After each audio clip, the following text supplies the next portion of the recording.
RC food Kaiser আলীকে খুঁজছেন খাদ্য কর্মকর্তারা, ঘুষের টাকা ফেরত চান। চট্টগ্রামের সাবেক আরসি ফুড এস কায়সার আলীকে খুঁজছেন খাদ্য কর্মকর্তারা। গত মার্চ মাসের শেষের দিকে চট্টগ্রাম থেকে রিলিজ হওয়ার প্রাক্কালে তড়িঘড়ি করে 3 দিনে 14 জন খাদ্য কর্মকর্তাকে বদলি ও নতুন পদায়ন করেন তিনি। এদের প্রায় প্রত্যেকের কাছ থেকেই পদায়নের গুরুত্ব অনুযায়ী 10 থেকে 20 লাখ টাকা করে অগ্রিম ঘুষ নেন। এরপর বদলির আদেশ জারি করেন। যদিও নিয়ম অনুযায়ী নিজের বদলির আদেশ জারির পর কোনো কর্মকর্তা অধীনস্থদের এরকমের বদলি করতে পারেন না। তাছাড়া মন্ত্রণালয় বা অধিদপ্তর থেকে সবুজ সংকেত ছিল না। এসব নিয়ম নীতির তোয়াক্কা না করেই কায়সার আলী বদলিগুলো করেন। বিনিময়ে হাতিয়ে নেন মোট প্রায় 2 কোটি টাকা ঘুষ। কিন্তু কায়সার আলীর এ অপকর্মের খবর ফাঁস হয়ে গেলে মন্ত্রণালয় ক্ষুব্ধ হয়। অবৈধ এ বদলির আদেশগুলো তাৎক্ষণিকভাবে বাতিলের জন্য তৎকালীন সচিব নির্দেশ দেন। মন্ত্রণালয়ের চাপে পড়ে বদলির আদেশগুলো বাতিল করতে বাধ্য হন তিনি। পরবর্তী কর্মস্থল খুলনায় যোগ দেন। তবে চট্টগ্রামের খাদ্য কর্মকর্তাদের কাছ থেকে অগ্রিম নেওয়া ঘুষের টাকাগুলো আর ফেরত দেননি। তিনি আশ্বাস দেন শীঘ্রই আবার চট্টগ্রামে ফিরে আসছেন, যদিও খাদ্য কর্মকর্তারা বুঝতে পারছিলেন এটা অসম্ভব। এদিকে গত সপ্তাহে কায়সার আলী খুলনা থেকে রাজশাহীর আরসি ফুড পদে পদায়ন নিয়ে চলে গেছেন। এমন পরিস্থিতিতে চট্টগ্রামের খাদ্য কর্মকর্তারা কায়সার আলীকে খুঁজছেন এবং ঘুষের টাকা ফেরত চাচ্ছেন, তবে প্রকাশ্যে কিছু বলতে পারছেন না। চট্টগ্রাম থেকে অবমুক্তির আগে তড়িঘড়ি যেভাবে 2 কোটি টাকা হাতিয়ে নেন চলতি বছরের মার্চ মাসে কায়সার আলীকে চট্টগ্রামের আরসি ফুড থেকে খুলনায় আরসি ফুড পদে বদলি করা হয়।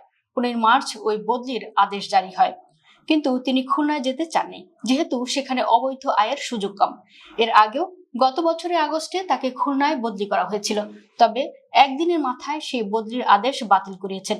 বিনিময়ে তৎকালীন উপদেষ্টা আলী ইমাম মজুমদার এবং সচিব মাসুদুল হাসানকে 2 কোটি টাকা ঘুষ দিয়েছেন।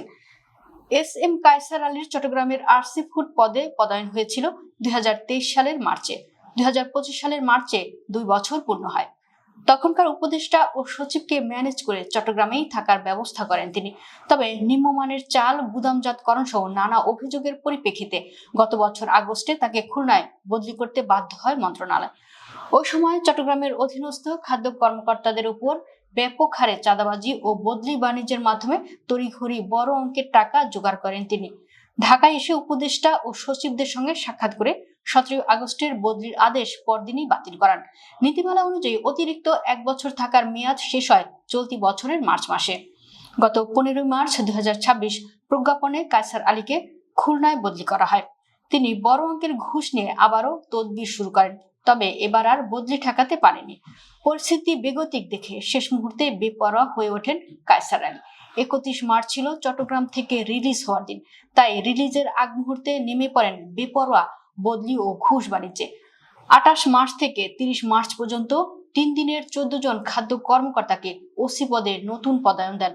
28, 29 এবং 30 মার্চ পৃথক স্মারকে বদলির আদেশগুলো জারি করেন তিনি। এই পদায়নগুলোর বিনিময়ে হাতিয়ে নেন প্রায় 2 কোটি টাকা। অগ্রিম টাকা আদায়ের পরে আদেশ জারি করা হয়। এসব ঘুষের টাকা লেনদেন হয় চট্টগ্রামস্থ আরসি ফুড অফিসে বসেই। এ সময় তার অফিসের টেবিলে একটি পিস্তলও দেখা গেছে। উক্ত 14 জনের বাইরে আরো কয়েকজনের কাছ থেকে তিনি অগ্রিম ঘুষ নিয়েছেন। পেছনের তারিখে এদের পদায়নের আদেশ জারি করার কথা ছিল, কিন্তু সচিবের নির্দেশের কারণে তা আর সম্ভব হয়নি। বরং যেসব বদলির আদেশ জারি করেছেন সেগুলো বাতিলের নির্দেশ দেন সচিব।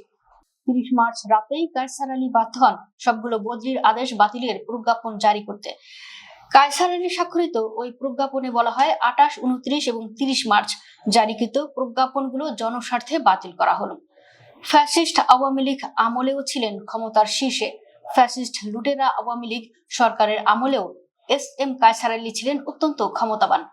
দুর্নীতিবাজ আওয়ামী মন্ত্রীদের সঙ্গে ঘনিষ্ঠ সম্পর্কের সুবাদে যখন যেটা ইচ্ছে করেছেন সেটি হয়েছে।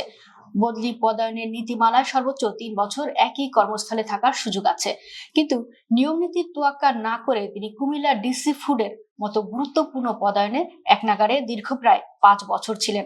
তার টার্গেট ছিল কুমিল্লা ডিসি ফুড থেকে সরাসরি চট্টগ্রামের আরসি ফুড হওয়া। কায়সার আলীর বাড়ি চট্টগ্রাম শহরে এবং আরসি ফুড পদে প্রথম পদায়ন কম গুরুত্বপূর্ণ বিভাগে হওয়ার কথা থাকলেও এসব নিয়মের তোয়াক্কা করা হয়নি। এখনো ক্ষমতাবান। অবাক ব্যাপার হলো অন্তর্বর্তী সরকারের আমলেও তিনি ক্ষমতাবান হয়ে উঠেছিলেন টাকার জোরে। আর এই মুহূর্তে আবার তার ক্ষমতার নজির সৃষ্টি হয়েছে রাজশাহীর আরসি ফুডে পদায়ন বাগিয়ে নেওয়ার মাধ্যমে। খুলনা বিভাগে যোগদানের মাত্র 2 মাসের মাথায় রাজশাহীর মতো গুরুত্বপূর্ণ বিভাগের আরসি ফুড পদ বাগিয়ে নিলেন। এজন্য তাকে 2 কোটি টাকা ঘুষ পরিশোধ করতে হয়েছে বলে চাউর আছে। উপসচিব মোহাম্মদ আবু নাসর উদ্দিন স্বাক্ষরিত গত 14 মে তারিখের এক প্রজ্ঞাপনে ইকবাল বাহার চৌধুরীকে রাজশাহীর আরসি ফুড পদে পদায়ন করা হয়েছিল, কিন্তু ওই প্রজ্ঞাপনের পরপরই তৎপর হয়ে ওঠেন কায়সার আলী। প্রভাবশালী মহলে ব্যাপক তদবির চালিয়ে ইকবাল বাহার চৌধুরীর যোগদান ঠেকিয়ে দেন তিনি। এর পরিবর্তে রাজশাহীতে নিজের পদায়নের ব্যবস্থা করেন। 2 জুন নতুন প্রজ্ঞাপনে কায়সার আলীকে আরসি ফুড পদে পদায়ন করা হয়। এই প্রজ্ঞাপন প্রকাশের পর কায়সার আলী প্রচার করতে থাকেন তিনি রাজশাহীতে যেতে চান না, তাকে স্টান্ট রিলিজ করা হয়েছে। কিন্তু আদৌ এরকমের কোনো দরখাস্ত বা স্টান্ট রিলিজের হদিশ পাওয়া যায়নি। 2 কোটি টাকার বিনিময়ে তিনি যে এই পথ বাগিয়েছেন তা আর গোপন থাকেনি। পরকীয়া কেলেঙ্কারিতে ফেসে গেছেন পরিচালক জহিরুল, খাদ্য অধিদপ্তরের পরিচালক জহিরুল ইসলাম খান। একই সঙ্গে স্ত্রী শারমিন আক্তার এবং স্ত্রী আপন ভাগ্নে দুজনকেই বিয়ে করেছেন। খালা ভাগ্নি উভয়ে জহিরুলের স্ত্রী। বিভিন্ন সময় দুজনকেই একাধিকবার তালাক দিয়ে আবার সংসারও করেছেন। নিপীড়ন নির্যাতনের অভিযোগ এনে শারমিন আক্তার পরপর 4টি মামলা করেন জহিরুলের বিরুদ্ধে। এর মধ্যে 3টি মামলায় চার্জশিটও হয়েছে। এ কারণে গত সপ্তাহে পরিচালক জহিরুল ইসলামকে সাসপেন্ড করেছে খাদ্য মন্ত্রণালয়। স্ত্রীর বড় বোনের মেয়ে শাহানা আক্তার স্বর্ণার সঙ্গে দীর্ঘদিন ধরে গোপন পরকীয়া সম্পর্কে জড়ান জহিরুল। এক পর্যায়ে স্বর্ণাকে গোপনে বিয়ে করে দুজনেই সঙ্গে সংসার করছিলেন। ঘটনা ধরা পড়ে গেলে স্ত্রীর সঙ্গে বিবাদ হয় এবং শারীরিক নিপীড়নও চালান। এসব ঘটনা তুলে ধরে 31 ডিসেম্বর 2024 জহিরুলের স্ত্রী শারমিন আক্তার ফৌজদারি মামলা দায়ের করেন। মামলায় জহিরুল ইসলাম খান, শাহানা আক্তার স্বর্ণা, সাইদ হাসান শাকিল এবং সাইফুন আরাকে আসামি করা হয়।